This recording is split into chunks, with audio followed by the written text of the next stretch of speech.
नमस्कार, यो हो समाचारमा स्वागत छ। म अपेक्षा तिमिल सेना। सुरु गरौं अहिलेसम्मका प्रमुख समाचारबाट।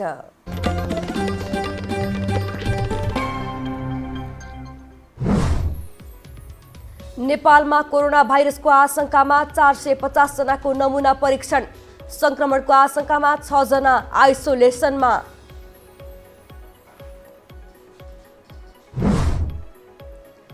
कोरोना देखिए पकेट एरिया घोषणा गरी लकडाउन गर्ने सरकारको तयारी। अत्यावश्यक बाहेकका सेवा बन्द गर्ने जानकारी।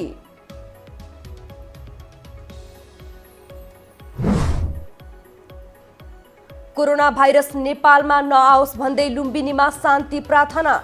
विभिन्न देशका भिक्षु तथा लामाहरू सहभागी।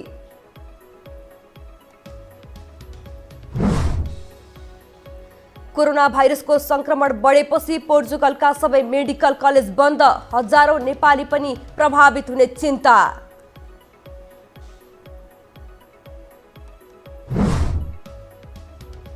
र युरोपा लिग फुटबलको अन्तिम 16को पहिलो लेगमा युनाइटेडको शानदार जित। अस्ट्रियाको लाक्स 5-0 गोल अन्तरले पराजित।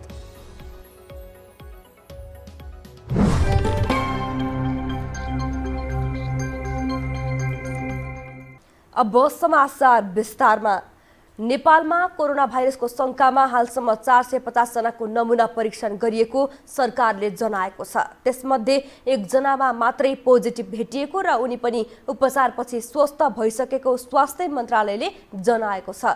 स्वास्थ्य तथा जनसङ्ख्या मन्त्रालयका प्रवक्ता विकास देवकोटाले शंकास्पद 450 जनाको नमुना परीक्षण गर्दा 1 जनामा पोजिटिभ देखिए पनि उनी पनि निको भइसकेको जानकारी दिनुभएको छ।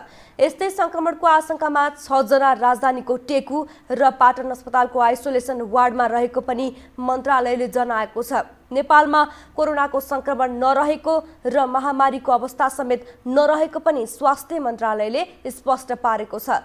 सरकारले पर्याप्त तयारी गरेको र उपत्यकामा 155 वटा आइसोलेसन कक्ष तयारी अवस्थामा राखिएको पनि जनाएको छ। सरकारले देशको कुनै क्षेत्रमा कोरोना भाइरस संक्रमण देखिएमा पकेट एरिया लकडाउन गर्ने बताएको छ। स्वास्थ्य तथा जनसङ्ख्या मन्त्रालयमा भएको पत्रकार सम्मेलनमा प्रवक्ता विकास देवकोटाले कुनै क्षेत्रमा संक्रमण देखिए अत्यावश्यक बाहेक बन्द गर्ने र पकेट एरिया घोषणा गरी लकडाउन गर्ने योजना बनाएको बताउनुभयो। निश्चित समुदाय, बस्ती, वासस्थान, गाउँ, टोल, वडा, पालिका, जिल्ला र प्रदेश समेतलाई पकेट एरिया घोषणा गर्न सकिने सरकारले जनाएको छ। यसैगरी महामारी अवधिभर अत्यावश्यक सामग्री बाहेक अन्य वस्तुको आयात निर्यात पनि बन्द गर्ने र स्थलगत आवागमनका अन्तर्राष्ट्रिय नाका बन्द गर्ने योजना बनाएको देवकोटाले जानकारी दिनुभयो। विभिन्न उपकरणहरू जनशक्तिहरू चाहिँ जहाँ जहाँ हुनुहुन्छ त्यहाँलाई एकत्रित गरेर त्यही ठाउँमा मात्रै परिचालन गर्ने गरी व्यवस्था मिलाइएको छ। प्रवक्ता देवकोटाले देशका विभिन्न 43 वटा सीमा नाकामा स्वास्थ्य कर्मीहरू सहितको टोली परिचालन गरिएको बताउनुभयो। संक्रमित देशबाट आउनेहरूले कोरोना फ्री सर्टिफिकेट अनिवार्य ल्याउनु पर्ने, नेपालीहरूलाई अनिवार्य होम क्वारेन्टाइनमा बस्नुपर्ने उहाँले बताउनुभयो। टेकु अस्पतालमा 4 र पाटन अस्पतालमा 2 जना गरी 6 जना आइसोलेसनमा रहेको उहाँको भनाइ छ। प्रधानमन्त्री केपी शर्मा ओलीको स्वास्थ्य अवस्था सामान्य रहेको अस्पतालले जनाएको छ। मृगौला प्रत्यारोपण गरिएको 9औं दिन पनि ओलीको नियमित स्वास्थ्य परीक्षणलाई निरन्तरता दिएको चिकित्सकहरूले बताएका छन्। त्रिवी शिक्षण अस्पतालका कार्यकारी निर्देशक डाक्टर प्रेमकृष्ण खड्काले परीक्षणका नतिजाहरू सामान्य र सुधारमुख रहेको बताउनु भएको छ।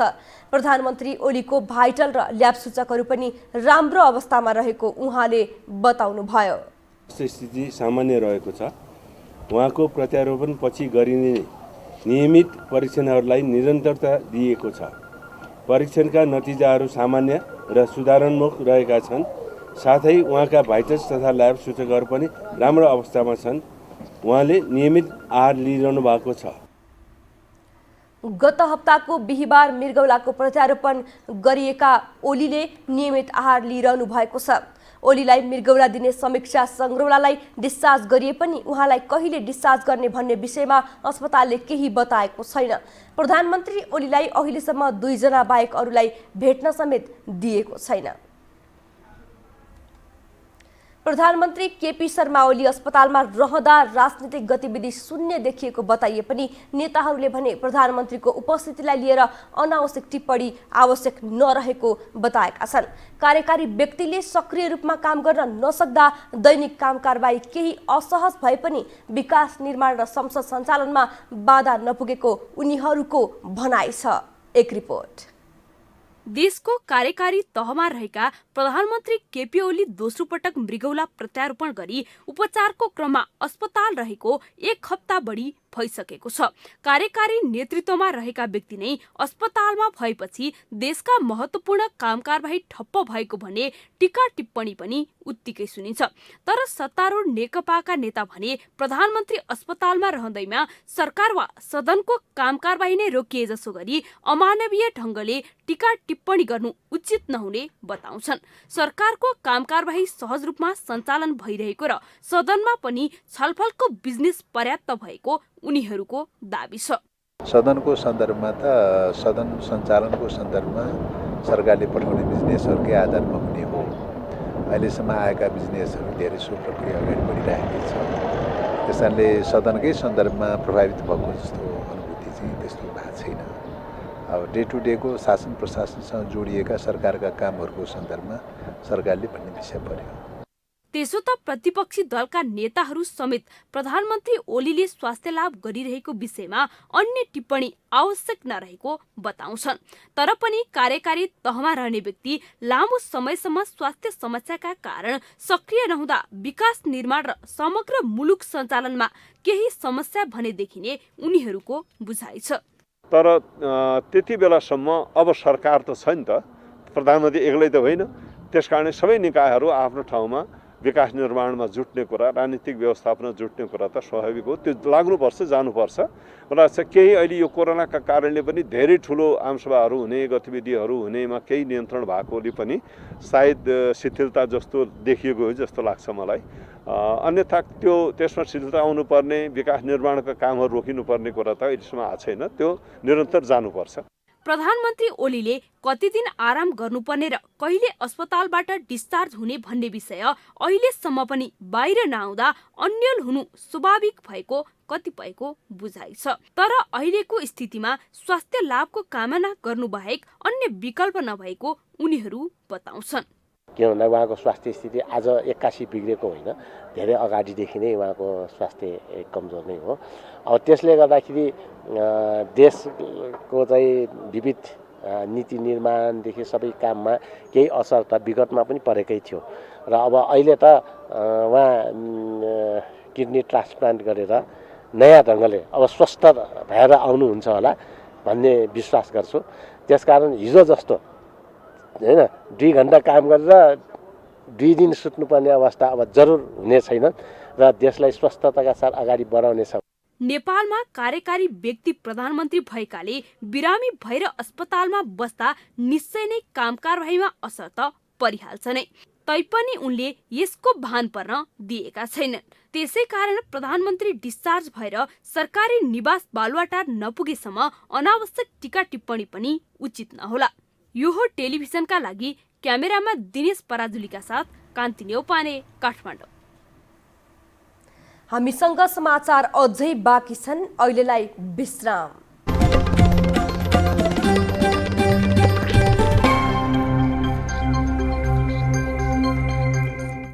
विश्रामपछि स्वागत छ। अब बाँकी समाचार।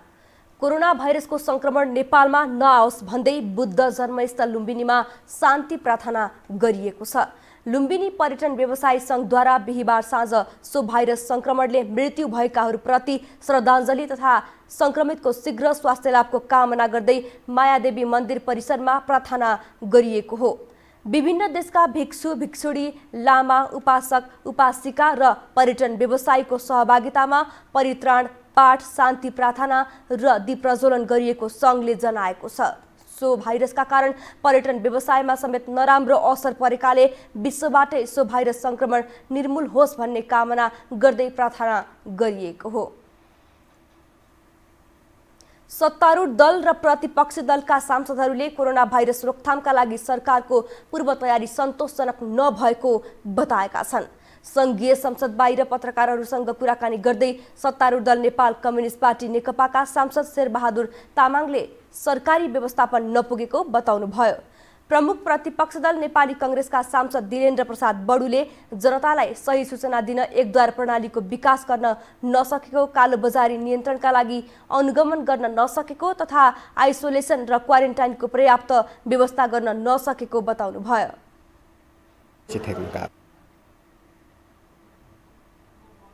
पूर्व प्रधानमन्त्री एवं समाजवादी पार्टी नेपालका सांसद डाक्टर बाबुराम भट्टराईले खुला सिमाना, चीन र भारत जस्ता धेरै जनसङ्ख्या भएको देशको बीचमा रहेको नेपालमा जति सतर्कता अपनाउनु पर्ने थियो त्यो हुन नसकेको बताउनुभयो। भएन कि भन्ने आशंका छ। अब हाम्रो जस्तो खुला सिमाना छ, फेरि जो चीन र भारतको बीचमा हामी छौँ, 2 अरब जनसङ्ख्याको बीचमा छौँ, त्यसो भए हुनाले हामीले जति सतर्कता अपनाउनु पर्थ्यो त्यतिले पुगेन कि भन्ने चाहिँ मलाई पनि लाग्छ। नेपाल कोरोनाको संक्रमण नदेखिए पनि जनतामा सन्तास भने फैलिएको छ। बजारमा उपभोग्य सामान पाउन छोडेको मूल्य बढेको गुनासोहरू जनमानसबाट आइरहेका छन्। प्रतिनिधि सभाको बिहिबारको बैठकको सुन्ने समयमा सांसदहरूले कोरोना भाइरस संक्रमणको जोखिम न्यूनीकरणका लागि संसद बैठक र सबै विद्यालय बन्द गर्न सरकारको विशेष ध्यानाकर्षण गराएका छन्। त्यसैगरी सुन्ने समयमा बोल्ने अन्य सांसदहरूले समसामयिक र क्षेत्रगत विषयमा सरकारको ध्यानाकर्षण गराएका थिए। एक रिपोर्ट।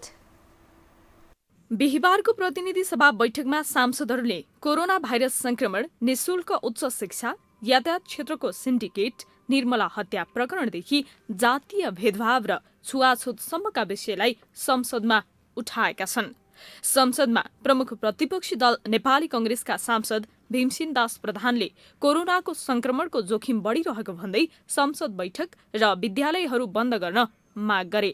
तर सरकारले अहिलेसम्म पनि यो संसदलाई अहिले निरन्तर चलाइराख्नु कुनै तुक छैन। अहिले यस्तो ठाउँमा सङ्घर्ष अवस्था धेरै छ जहाँ भिडभाड हुन्छ, जहाजमा, प्लेनमा, स्कुलमा, बसमा, जहाँ मास ग्यादरिङ छ त्योमा सङ्क्रमण अवस्था भएको हुनाले यस्तो ठाउँमा सरकार तुरन्तै बन्द लगाउनु पर्यो, स्कुलहरू बन्द गर्नु पर्यो। अर्की सांसद विमला नेपालीले संविधानमा प्राथमिकदेखि उच्च शिक्षासम्म निशुल्क शिक्षा दिने व्यवस्था गरिए पनि कार्यान्वयन नभएको तर्फ सरकारको ध्यानाकर्षण गराइन्। विपन्न विद्यार्थीहरूका लागि 1 अर्बको छात्रवृत्तिमा 17 करोड मात्र वितरण भन्ने समाचारले आम दलित समुदायका विपन्न दलित विद्यार्थीहरूलाई अत्यन्तै ठूलो चोट पुगेको छ। त्यस्तै सांसद भरत कुमार शाहले सरकारले यातायात क्षेत्रको सिन्डिकेट हटिसकेको बताए पनि बैरघाट, कावासोती, हेटौडा लगायतमा पैसा उठाउने काम कायमै रहेको भन्दै गैरकानूनी रूपमा राखिएको ढाट हटाई सिन्डिकेटको अन्त्य गर्न सरकारको ध्यानाकर्षण गराएका छन्। कावासोतीमा, हेटौडामा यो ढाटहरू लगाएर ट्रकहरूको, नेपाली ट्रक, भारतबाट आउने ट्रकहरूमा अहिले पनि पैसा उठाइरहेका छन्। त्यसकारण यो सिन्डिकेट हटिसकेको अवस्थामा पनि प्रशासनको निलम्बनमा एक गैरकानूनी रूपमा जो ढाटहरू लगाइरहेका छन् तिनी तुरन्त हटाउनको लागि माननीय सभामुख मार्फत सरकारलाई निर्देशन दिन अनुरोध गर्दछु।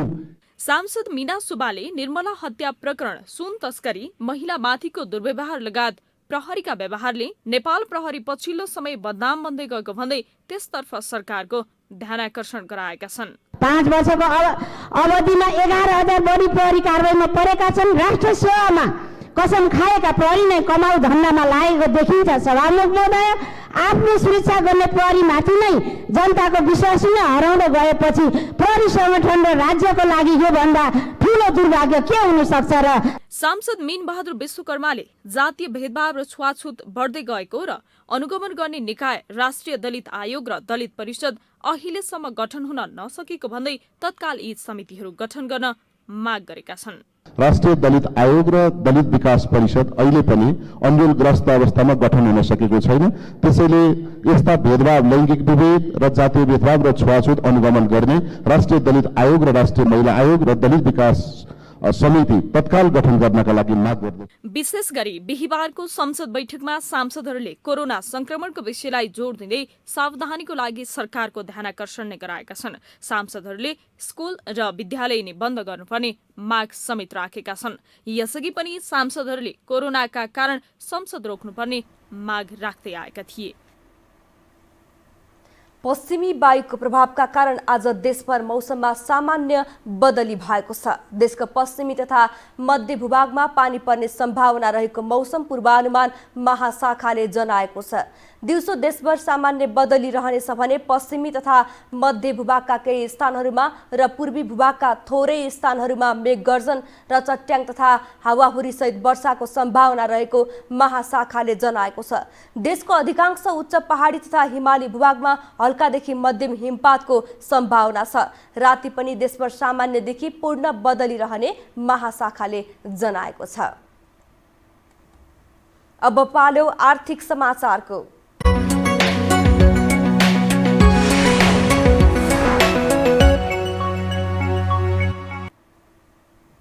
शेयर बजारमा अस्वाभाविक उतार चढाव देखिएको छ।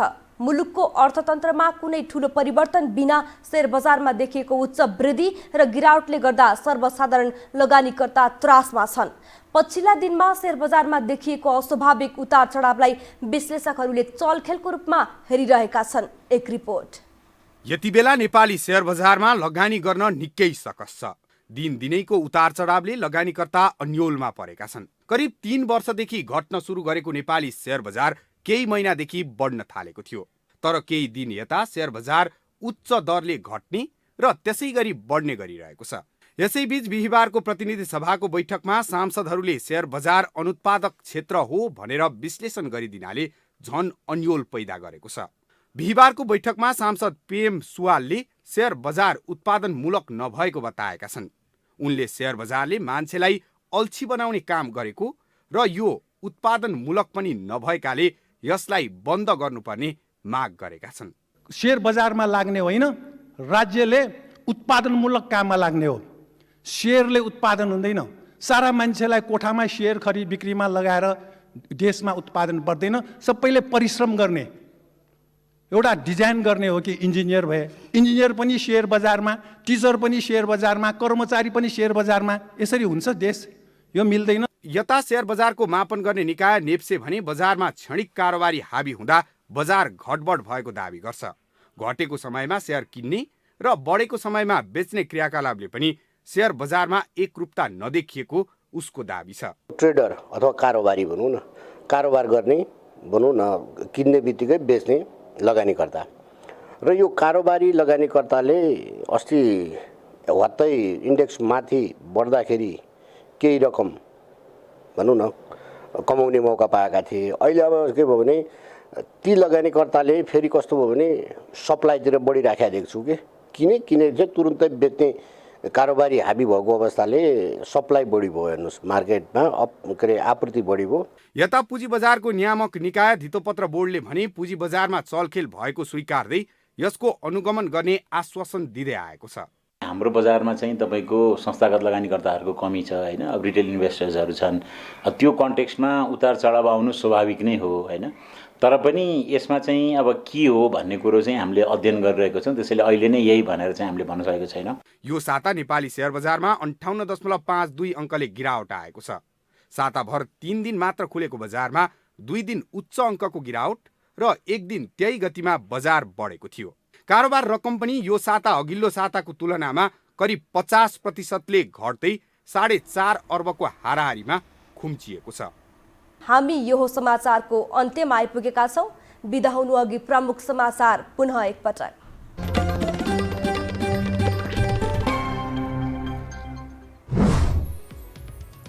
नेपालमा कोरोना भाइरसको आशंकामा 450 जनाको नमुना परीक्षण। संक्रमणको आशंकामा 6 जना आइसोलेसनमा।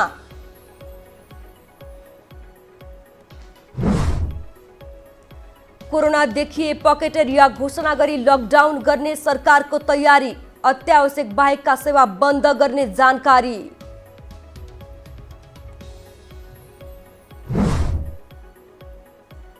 कोरोना भाइरस नेपालमा नआओस् भन्दै लुम्बिनीमा शान्ति प्रार्थना। विभिन्न देशका भिक्षु तथा लामाहरू सहभागी।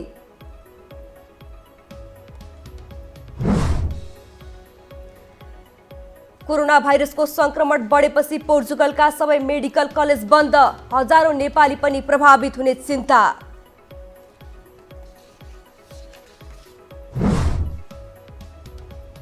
र युरोपा लिग फुटबलको अन्तिम 16 को पहिलो लेगमा युनाइटेडको शानदार जित, अस्ट्रियाको लाक्स 5-0 गोल अन्तरले पराजित।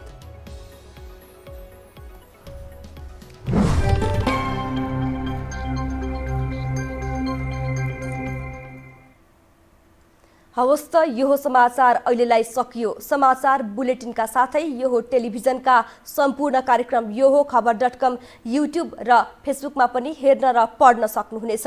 मोबाइलमा यो हो टिभी एप डाउनलोड गरी हामीलाई प्रत्यक्ष हेर्न सक्नुहुनेछ। तथ्य सहितको निष्पक्ष समाचारका लागि हेर्दै रहनुहोला यो हो टेलिभिजन। नमस्कार।